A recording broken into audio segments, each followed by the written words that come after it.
আমি আছি এখন সিয়াখালা সঞ্জীবনী নার্সিংহোমের সামনে। তো কালকে আমারই আত্মীয় স্বজন একটা পেশেন্ট এখানে ভর্তি করা হয়, ঠিক আছে। 11টা নাগাদ ওটিতে ঢুকানো হয়, মাইক্রো থাকে। তো মাইক্রো থাকে, তো ওনার 15 মিনিট ডাক্তার টাইম দেয়, যে দেবাশিস চ্যাটার্জি ডাক্তারবাবু এখানে অপারেশন করে। উনি 15 মিনিট টাইম দেয়, যে 15 মিনিটের মধ্যে হচ্ছে আপনার অপারেশন হয়ে যাবে, মাইক্রো যেহেতু। আর উনি নিজেই বাইক চালিয়ে আসে এই জায়গায়, এসে এখানে মতলব ভর্তি হয়। তো যখন 1 ঘন্টা হয়ে গেছে, বাড়ির লোক জিজ্ঞাসা করে যে এখনও অপারেশন কমপ্লিট হয়নি কেন। তো হয়ে যাবার কথা। তো বাড়ির লোককে বলে যে একটু ভুল হয়ে গেছে, তো তো এখানে ব্লাডের প্রয়োজন, আপনারা কি অ্যারেঞ্জ করতে পারবেন? আমরা তখন বলি যে, আমাকেও তখন ফোন করা হয় এখান থেকে যে ব্লাড লাগবে। আমি তো বলি যে এখানে যেখানে ভর্তি করেছি হচ্ছে আপনারা যে ব্লাড অ্যারেঞ্জ করবেন, আমরা করতে পারছি না। বলে আমি আপনার এখানে লোকালে যেখানে ব্লাড ডোনেশন করে ওখানে যোগাযোগ করলাম। যোগাযোগ করার পরে ওরা দুটো কার্ড দিল। ওরা বললো কার্ডে হবে না, এমার্জেন্সি ব্লাড লাগবে, মানে তোমার কি এ পজিটিভ রক্ত আছে? আমি বললাম না। তো আরও 2-4 জনকে ফোন করে,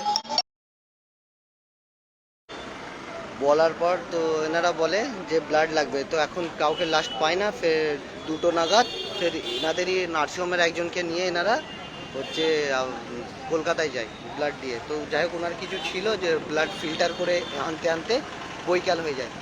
তো তখন 4টে নাগাদ ডাক্তার যখন নিচে নামে, তো তখন বাড়ির লোক জিজ্ঞাসা করে যে কী ব্যাপার, যে একটা মাইক্রো অপারেশন করতে এত সময় লাগে কখনো, যে মাইক্রো অপারেশন করতে এত সময় লাগে? তখন ওনারা বলে যে না, ডাক্তারবাবু বলে যে একটু ভুল হয়ে গেছে, তো পেশেন্ট এখন সুস্থ আছে বলে নেমে চলে যায়। যাই হোক, তারপর বাড়ির লোককে দেখার চেষ্টা করে, দেখতে দেওয়া হয় না, বলে 1 ঘন্টা পর আপনার জ্ঞান আসবে, তারপর আপনারা দেখবেন, ঠিক আছে। বলার পর তো বাড়ির লোক যখন দেখতে যায়, তারপরেও প্রায় ঘন্টা 2 দেখতে দেওয়া হয় না। লাস্টে যখন 9টা বাজে, তখন এলাকা থেকে সব লোক আসে, হ্যাঁ, জানাজানি হয়, এসে যখন জোর জবরদস্তি করে। আমার এখানে লাইভ করছি, এমনি লাইভ করছি।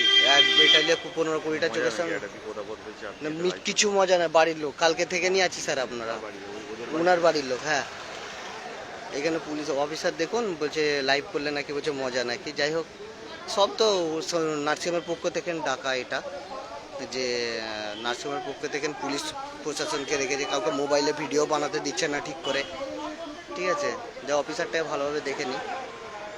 আর তো লাস্টে রাত যখন 9টা বাজে, যখন এতগুলো লোক এসছে, তখন সবাই মিলে যখন চিল্লাচিল্লি করে, তখন ওরা একটা ডাক্তার ডেকে বলে যে, তখন আমরা যখন জোর জবরদস্তি উপরে যাই, তো যে বাড়ির লোক যায় 2জন, গিয়ে দেখে যে আপনার হচ্ছে বলে পেশেন্টকে দেখবো, তো চাদরটা সরাই, তো আমরা তখন দেখে যে হার্টের নিচে কাটা 6 ইঞ্চি। বলছে কী ব্যাপার, এখানে কিসের জন্য কাটা?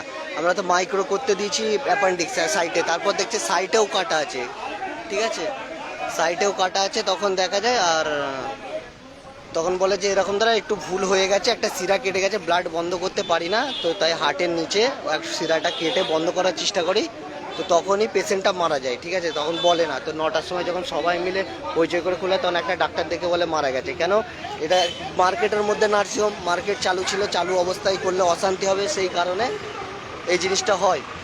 হওয়ার পর যখন রাতে আমরা বলি, যখন লোকজন এসে একটু চিল্লাচিল্লি করে, তখন ভিতরে ঢুকে সেটেলমেন্ট করে যে এর মালিক ছেড়ে চলে যায়, যে গোলাম মুর্তেজার নাম। আর এটা নিয়ে একটা নয়, এখানে লোকালেও অনেক 3-4 জনের সাথে এরকম হলো, ঠিক আছে। আর প্রশাসন বলে যে আমাদের হাতে তো কিছু নেই, তো প্রশাসনকে ওনারাই ডাকে, এনে গার্ড দেওয়ার জন্য ডেকে রেখে দিয়েছে, ইনি একটা মেম্বার। আর তো ওনারা লাস্টে ভিতরে ডেকে বলে যে অশান্তি না করে, যে 3 লাখ টাকা ওনারা সেটেল করতে যায়, যে আমরা 3 লক্ষ টাকা দিচ্ছি নগদ আপনাদের, আপনারা লোকজন নিয়ে এখান থেকে চলে যান।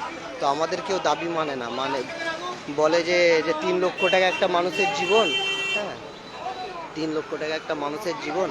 তো হচ্ছে এই কারণবশত এইবার আছে। এরা তো দাবি করেছে এনারা যে মানে নার্সিংহোমের মালিককে চাই, প্লাস ডাক্তারকে চাই, আর নয়তো তো ওই বাচ্চা আছে, ঠিক আছে, 39 বছর বয়স, যে মানে যার সাথে এরকম ঘটেছে ঘটনাটা, তার 39 বছর বয়স।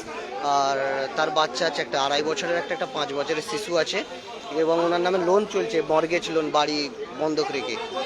হ্যাঁ, তো সেই ব্যবস্থা এনারা বলেছে 50 লক্ষ টাকা দাবি করেছে, বলছে নয় আমরা এখানে যারা প্রোটেস্ট করছে তারা বলছে আমরা নয় 20 লক্ষ টাকা দিচ্ছি মালিককে, আর ডাক্তারকে আমাদের হাতে তুলে দিতে হবে। কিন্তু প্রশাসন তো মালিকের সাথে আছে, প্রশাসন এখানে বোঝাচ্ছে, বাকি তো দেখতেই পাচ্ছেন আপনার সিচুয়েশান।